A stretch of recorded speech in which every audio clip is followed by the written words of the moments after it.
It's the experience of many Christian students who attend university that they find their faith troubled and they begin to have doubts. Sure. What advice would you give to someone who is experiencing serious doubts?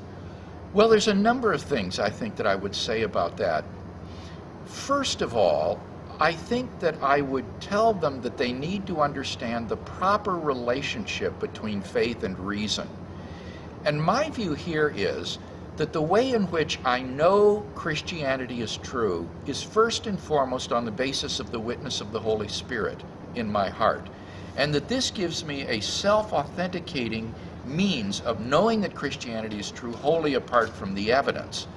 And therefore, if in some historically contingent circumstances the evidence that I have available to me should turn against Christianity, I don't think that that controverts the witness of the Holy Spirit. In such a situation, I should regard that as simply a result of the contingent circumstances that I'm in, and that if I were to pursue this with due diligence and with time, I would discover that in fact the evidence, if I could get the correct picture, would support exactly what the witness of the Holy Spirit tells me. So I think that's very important to get the relationship between faith and reason right. Otherwise, what that means is that our faith is dependent upon the shifting sands of evidence and argument which change from person to person, place to place, and generation to generation.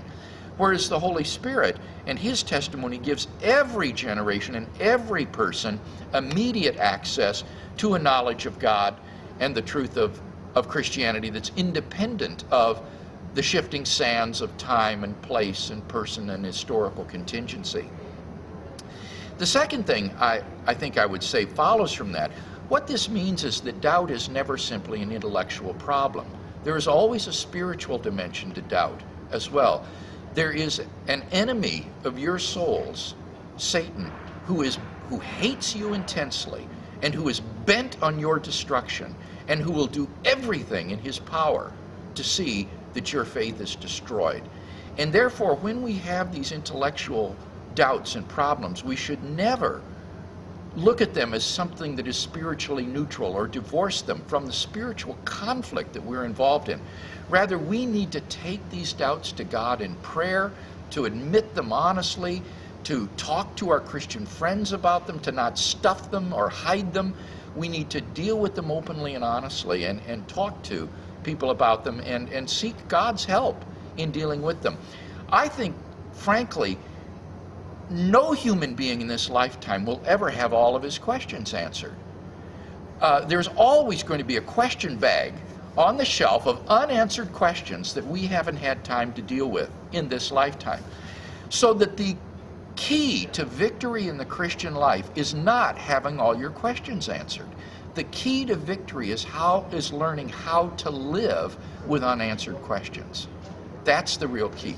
How do you allow unanswered questions not to become destructive doubts?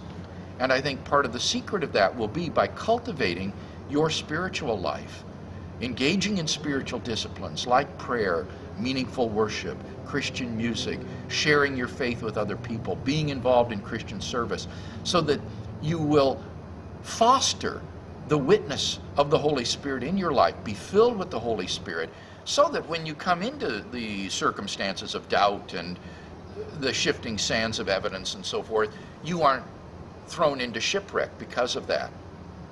Finally, I would encourage you, whenever you get the opportunity, to take one of those questions out of the question bag and pursue it into the ground until you come to intellectual satisfaction with it.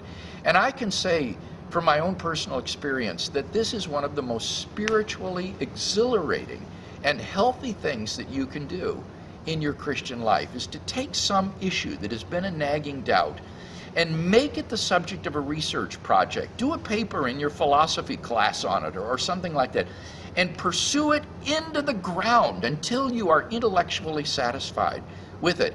And it will free you from that ever being a source of doubt again in your life. And that is a wonderful experience. I've done that with a number of questions that I have had, and it leaves you with the conviction that Christianity does indeed stand intellectually, head and shoulders above every ism or philosophy that it might compete with. But of course, as I say, we'll never empty the question bag completely. And so, while this is a healthy exercise, the more fundamental task that we need to do is how to learn to live with unanswered questions without allowing them to become destructive doubts.